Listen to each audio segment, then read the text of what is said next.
are ways to reverse these things and prevent them. Okay?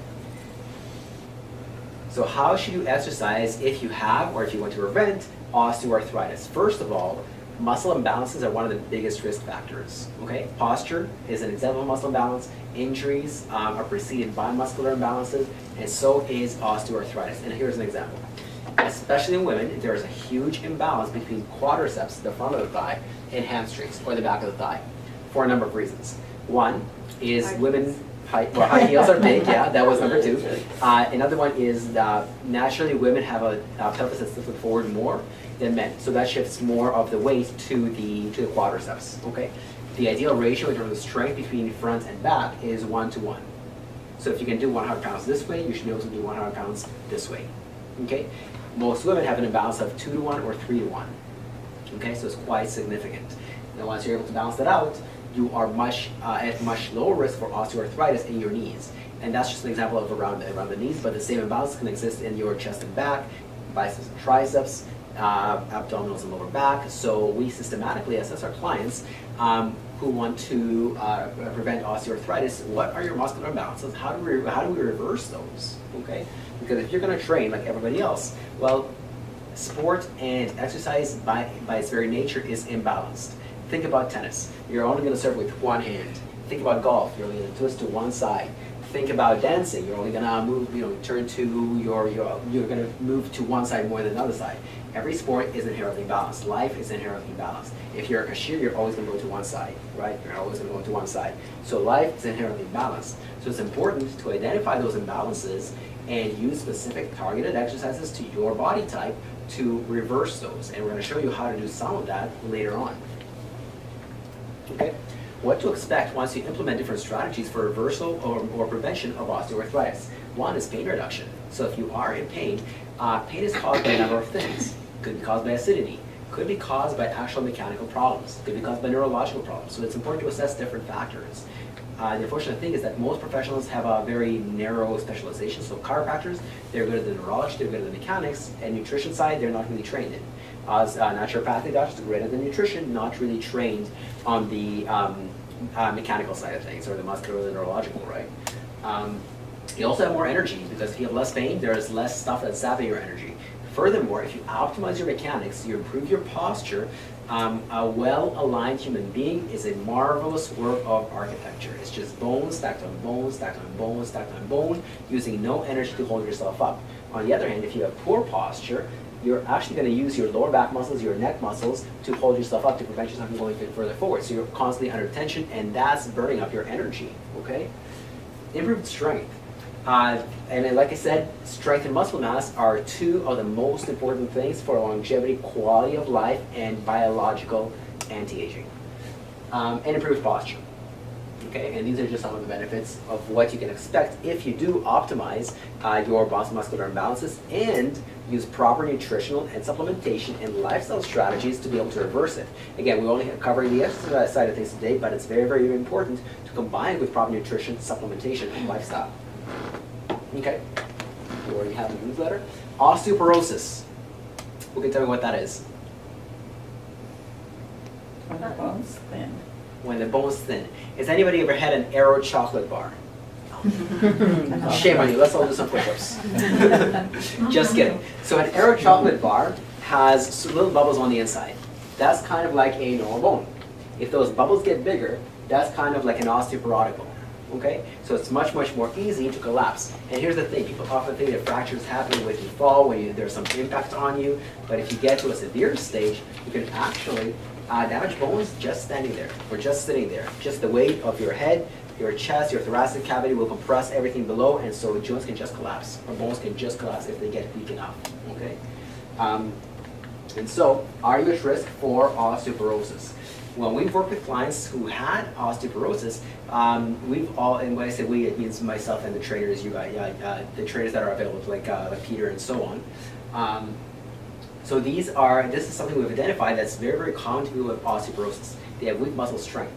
Not just bone strength, but muscle strength. Why? This is my theory.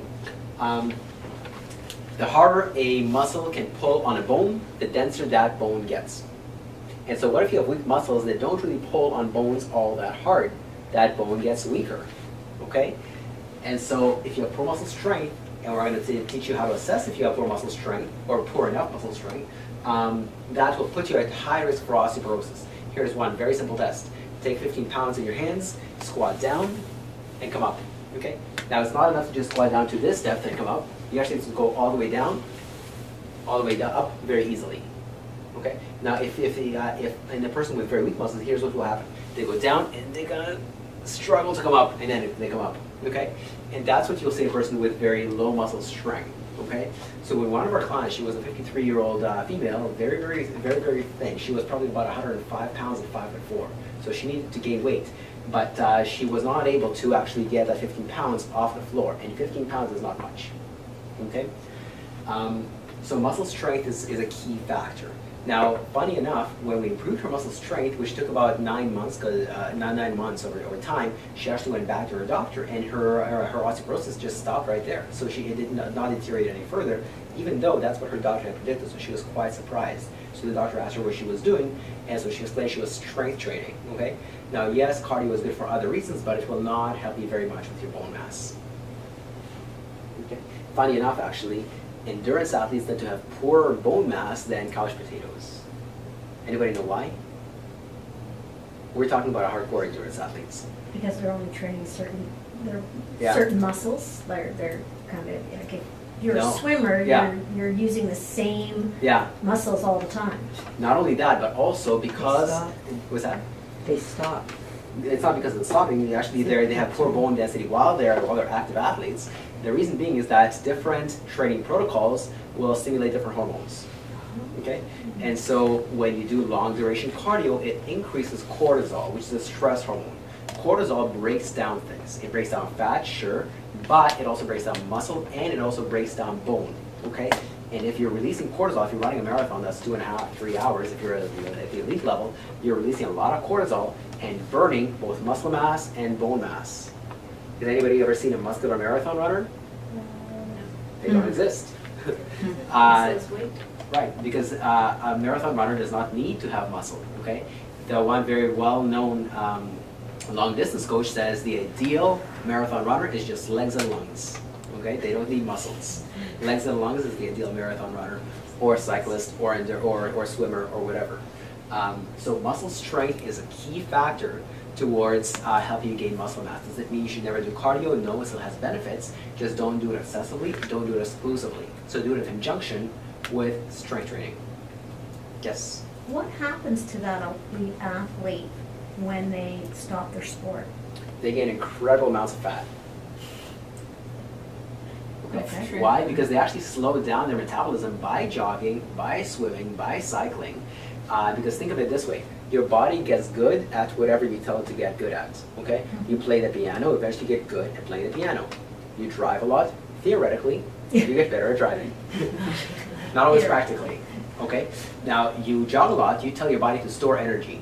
Okay? You don't burn energy, so while you're running, your body thinks, our bodies are basically 40,000 years old when there was famines all the time. So if you're telling your body that you're constantly, there's constantly energy being burnt, it's going to store it. It's going to hold hard onto it. And so it's really going to slow down your metabolism outside of those 2 or 3 or whatever hours you're running and really make you hold on to fat. Okay? It'll actually slow down your thyroid, increase your cortisol. It may do negative things to your insulin as well. So excessive and exclusive cardio is not the way to go. And balance is key. That's the message. Okay? Gastrointestinal problems. If you have gastrointestinal problems, you have a high risk of osteoporosis. Anybody know why? Well, if you can't absorb protein, what are bones made of? Protein. If you can't absorb calcium, if you can't absorb other minerals, you're not going to be able to have the nutrients necessary to build bone. And by the way, just as an aside, we think of calcium as the bone nutrient. Calcium is only 13% of bone. Bones require a lot of other minerals to be made, and protein is very, very important for that. And it's not a mineral, but it is very important. Okay. So again, if you have gastrointestinal problems, you won't be able to absorb all the nutrients you're required to make bone. If you are too acidic, anybody know what your what pH is? pH is the level of acidity of different tissues. So your blood has a certain pH. It's a 0 to 14 scale that goes from acidic to alkaline. Okay? You probably remember this from high school science class. But the more acidic you are, the more your bones need to release the minerals they're made of to be able to alkalize the blood. Okay? Your body will give up everything for the blood. Think of it this way: your blood is like your living room, in the sense that that's the room you keep clean. Okay? Whereas other tissues, maybe like the bedrooms where you don't mind if they're dirty because nobody sees them. Okay? So that's what pH is. And if you're too acidic, again, your bones will deteriorate to try and keep your blood between 7.35 and 7.45. Okay? Also, too alkaline is a problem too, isn't it? Too alkaline is a problem too, but that's much rarer. That's not very common. And so what are some of the complications of osteoporosis? Spinal fracture. Yeah, that can happen upon impact, but again, if you let it go long enough, your bones get too weak and they just collapse on themselves, sometimes without any impact whatsoever. Okay. Loss of height and poor posture are numbers 2 and 3. Okay. Why? Because the bone thins out, so everybody is actually going to be about 1 inch to 1.5 inches shorter later on in the day than first thing in the morning. Okay. But we're also going to be shorter as we age. Why? Because of the wearing away of bone mass. That can be prevented with maintenance of bone mass and maintenance of hydration status, because those discs between the vertebrae, a lot of them are water. By the way, when you're born, you are about 80% water. If you die natural death and you're elderly, you're in the 70s or 80s, you're going to be about 50% water.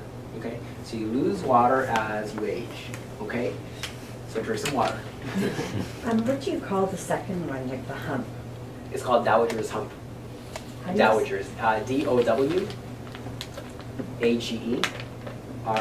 Dowager's Hump. And is that hereditary, or that's just? It doesn't have to be hereditary. Okay. If your mother had it, chances are you're living the same lifestyle as your mother. Okay, but Okay. lifestyle is controllable. Okay, so how do you exercise? What is the fitness plan for osteoporosis? We've actually had quite a few osteoporosis clients, so we've actually developed a proprietary method to reverse